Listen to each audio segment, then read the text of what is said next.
Maraming salamat po, mga dalaw na nagbibigay buhay at pag-asa sa bawat bilanggo dito sa Maximum Security Compound.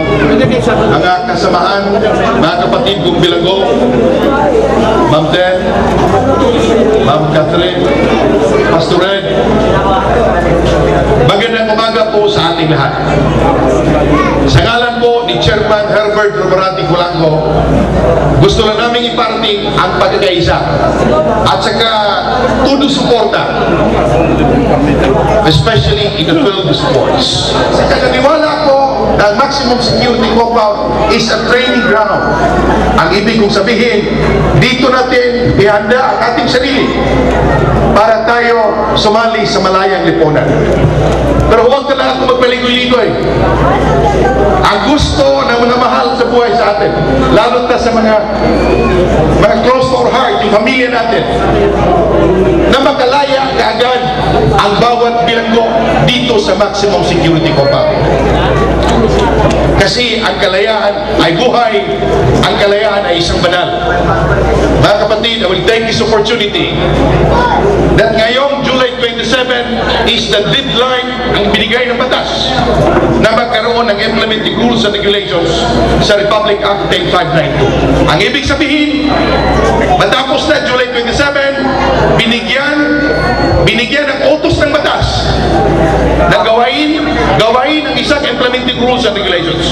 Kailangan maghanda, hindi lamang ang Bureau of Corrections, tayong lahat ng mga bilanggo, kailangan maghanda tayo.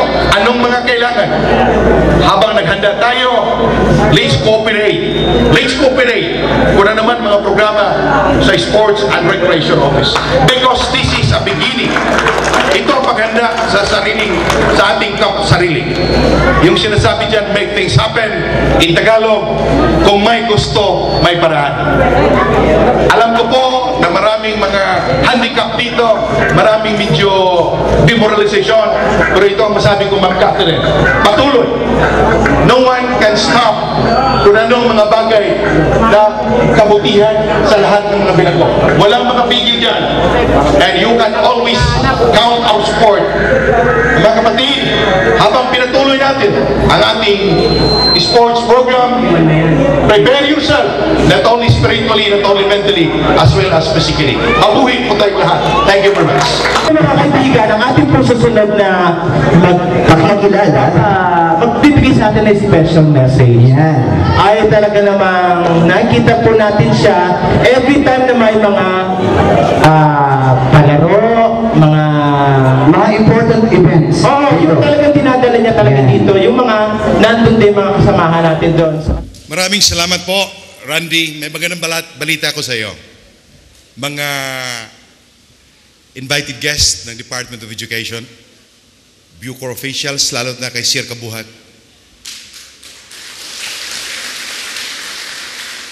Ang ating mga limot na bayani, ang mga guro. Palakpakan po natin sila. And of course, ang sikrito ng tagumpay, ang mga mahal natin sa buhay, ang mga dalaw.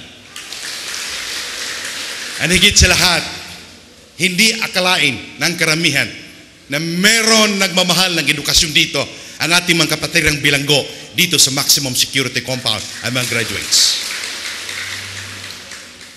Alam po ninyo, life is full of mystery. Ako ay graduado ng Bachelor of Science in Education, major in English. Bachelor of Arts, major in Political Science. I have master's degree in Public Administration. Of course, I'm a graduate of law. Ako po ang pinakabatang mayor after the AIDS revolution. I was appointed by Cory Aquino at the age of 22.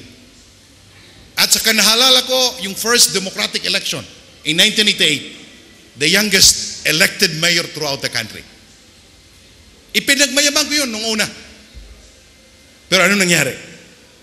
Sabi ng iba, Mayor Wagas, matalino ka pero tanga ka. Bakit tanga ka? May preso number ka na eh. Into 09 P3382. Sabi ko naman sa sarili ko, ano ba yung buhay doon sa Bilibid? Kasi pag tiningnan mo yung movie, matakot ka. Pag tiningnan mo yung mga TV novela, ang takot. May mga ilang ex-convict doon sa bayan namin, pag magkwento tungkol sa bilibid, ang katakot-takot. Sa takot ko, kinuha ko sila ng mga bodyguard. Hindi ka magiging bodyguard ni Mayor Wagas pag hindi ka ex-convict. Ang katuwiran ko ito, may credential ka na eh. May pinapatay ka na eh. Di yung gustong pumatay sa akin, di papatayin mo. Pagdating ko doon sa RDC, may nadinig akong medyo very disturbing to me, I have to be honest. Kasi iba yung orientation natin. I have 4 degrees. Sabi nila dito sa Bilibid, Mayor, iba ito. Isang empleyado nagsabi sa akin, anong kaibahan dito? Kasi sa pag-intindi ko, wala namang kaibahan eh. Si Gilbert Wagas doon sa Laya, papasok dito, ano ba kaibahan? Yung isang convicted felon, yung ugali niya sa bahay, dinala dito sa maximum. Ano ba kaibahan siya? Ito Mayor ang kaibahan. Sa malayang lipunan, ang tama nagiging mali sa loob ng sa loob ng bilibid. Teka muna, medyo disturbing ito. At saka ang mali doon sa labas ay tama sa loob ng kulungan. Ang katakot-takot. Sino ba hindi matakot? I was trained in a family of a disciplinarian parents. Tinuturuan ako tungkol sa Katolisismo. Nagiging sakristan ako ng pare. Pumunta ako sa public school. And I'm very proud to be a product of a public education system. Katakot-takot. Pangalawa, pag mga tuwiran ako dito, sabi nila, Mayor, hindi mo alam, bago ka pa dito? Ano ba? Kulungan ito eh, iba ito eh. So ipalwanag mo sa akin, ano bang kaibahan? Pangatlo, may naninig ako na medyo hindi lang ako takot na eh. Maskin ano kayo ka-reasonable, ano kayo katama, bilanggo lang kayo. Kutika muna, medyo hindi ito at ang tinuturo. Mga kapatid, I have to be honest and to tell you frankly, ang katawan ko lang ang kulong eh. Hindi ang pag-iisip ko, hindi ang damdamin ko, hindi ang espiritu na binigay ng banal na Diyos ay nakulong. I am a free man, whether you like it or not, because this is God-given. Sa totoo lang, yung paghanap ng katotohanan, it is a natural right. Walang maskin sino, presidente, vice-presidente, congressman, maskin sino, makakuha sa atin dyan. Karapatan ng bawat tao na maghanap ng katotohanan. Kaya sabi ng Biblia, ang katotohanan ang magbigay ng kalayaan sa bawat isa sa atin. Si Dr. Paulo Freire, isang Brazilian educator. Alam na mga educator ito. Ang sabi niya, education is the only weapon, I repeat, it is the only weapon to combat injustice and poverty. Mga brother, marami akong pinag-aralan, pero nakulong pa rin ako. Dahil sa mga walang hiya ng doon sa Korte Suprema at sa Digambayan. I repeat. Pero, may kama ito. I have no regret that I have 4 degrees. No. Why?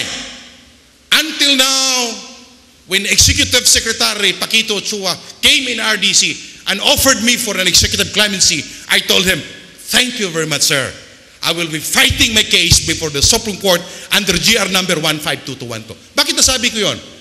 Because I love my knowledge of law more than anything else. Ito lang masabi ko sa inyo. Mahalin ninyo ang itinuturo ng mga guro natin. Yung edukasyon na binigyan ninyo, mahalin. Pero may kama ito. Knowledge is not enough. Hindi sapat. Because knowledge is different from wisdom. And wisdom comes only from God. Maraming mga magagaling na mga abogado, mga legislators, maraming magagaling na mga judges, pero ginagamit ang kanilang kaalaman sa batas, hindi sa tama. That's why 60% dito sa maximum security compound na kulong na walang kasalanan, mga kapatid.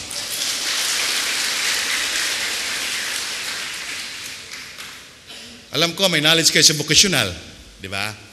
May marunong ng mag-ayos dito ng mga motor, di ba?